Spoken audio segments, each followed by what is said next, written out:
Hi friends, ఈ వీడియోలో మనము రోజువారీ రాశి ఫలాలలో తులారాశి వారి గురించి తెలుసుకుందాం. అంతకన్నా ముందు చిన్న రిక్వెస్ట్ ఫ్రెండ్స్, ఈ వీడియో మొదటగా చూస్తున్నట్లయితే లైక్ చేయండి, షేర్ చేయండి, అలాగే సబ్స్క్రైబ్ చేయడం అసలు మర్చిపోవద్దు. మీ యొక్క సపోర్ట్ నాకు ఎంతో అవసరం. ఇక తులారాశి వారికి ఈరోజు చూసుకున్నట్లయితే విలువైన వాహనాలను కొనుగోలు చేస్తారు. దైవసేవ కార్యక్రమాలకు ధన సహాయాన్ని అందిస్తారు. దేవాలయాలను సందర్శిస్తారు. దేవాలయాలను సందర్శించినప్పుడు మీరు ముఖ్యంగా గుర్తుంచుకోవాల్సింది, మీ ఇష్టదైవం యొక్క ఆరాధన అనేది మీకు మంచి చేస్తుంది. కాబట్టి తప్పకుండా దిశగా ప్రయత్నించండి. ఇక ఇంట బయట పరిస్థితులు అనుకూలిస్తాయి. చేపట్టిన పనులన్నీ కూడా అనుకున్న రీతిలో పూర్తి చేస్తారు. ఇక వ్యాపారస్తులు ఎవరైతే ఉన్నారో వారి యొక్క వ్యాపారాలలో ఉన్న చిక్కు సమస్యల నుండి బయటపడి మంచి లాభాలను అందుకుంటారు.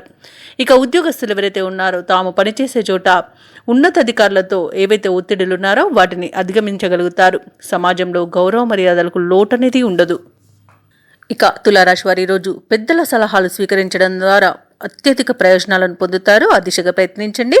అలాగే ఈరోజు అమూల్యమైన వస్తువులు మీ దగ్గరికి చేరుతాయి. షేర్ మార్కెట్లలో ఎవరైతే పెట్టుబడులు పెడుతున్నారో వారు అధిక లాభాలను గడిస్తారు. ఇక ఆత్మీయుల కలయిక ఆనందాన్ని ఇస్తుంది. అలాగే స్థిరాస్తులను కొనుగోలు చేస్తారు. కోర్టు వ్యవహారాలు కూడా మీకు అనుకూలంగా ఉంటాయి. ఈరోజు ఆస్తి వ్యవహారాలు కూడా ఆస్తి లాభ సూచనలు కనబడుతున్నవి. ఇక విదేశాలలో విద్యాపరంగా, వృత్తిపరంగా, వ్యాపారపరంగా ఎవరైతే నివసిస్తున్నారో వారికి మంచి యోగదాయకంగా ఉంటుంది. ముఖ్యంగా విదేశాలలో ఎవరైతే వ్యాపారం చేస్తున్నారో వారు నూతన వ్యాపారాన్ని ప్రారంభించి మంచి పెట్టుబడులను అందుకుంటారు. ఇక ఈరోజు బంధుమిత్రులతో కలిసి విందు వినోదాది కార్యక్రమాల్లో పాల్గొంటారు. అలాగే నూతన వాహన యోగం అనేది కనబడుతుంది. ఇక ఈరోజు తీసుకునే మంచి నిర్ణయాల వల్ల తులారాశి వారికి మంచి ప్రయోజనాలు అనేవి చేకూరుతాయి. కాబట్టి నిర్ణయాల విషయంలో ఆచితూచి వ్యవహరించడం అనేది చెప్పుకోదగ్గ సూచన. ఇక నిరుద్యోగులు ఎవరైతే ఉద్యోగ యత్నాలు చేస్తున్నారో అవి అనుకూలిస్తాయి. ఇక ప్రత్యర్థులను సైతం మిత్రులుగా మార్చుకుంటారు. సంఘంలో గౌరవం మరింత పెరుగుతుంది. అలాగే ఈరోజు జరిగే ఒక సంఘటన మిమ్మల్ని బాగా ఆకట్టుకుంటుంది. అలాగే సమావేశాల్లో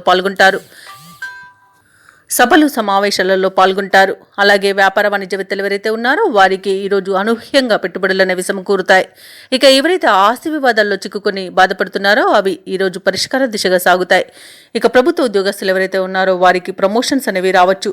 రాజకీయ రంగం వారికి, పారిశ్రామిక రంగం వారికి అనుకోని ఆహ్వానాలు అనేవి అందుతాయి. ఇక ముఖ్యంగా విద్యార్థులకు విదేశీ విద్యా అవకాశాలు అనేవి అందుతాయి. మహిళలకి కుటుంబ సభ్యులతో ఏవైతే వివాదాలు నెలకొని ఉన్నాయో అవి ఈ రోజుతో తీరిపోతాయి. ఇక తులారాశి వారికి అదృష్ట రంగు పసుపు, ప్రతికూలమైన రంగు నీలం, అదృష్ట సంఖ్య 6. ఇక తులారాశి వారి ఈరోజు విష్ణు సహస్రనామాలు పారాయణం చేయడం వలన మంచి శుభ ఫలితాలను పొందుతారు. అలాగే పనులలో వచ్చే ఆటంకాలని తొలగించుకోగలుగుతారు.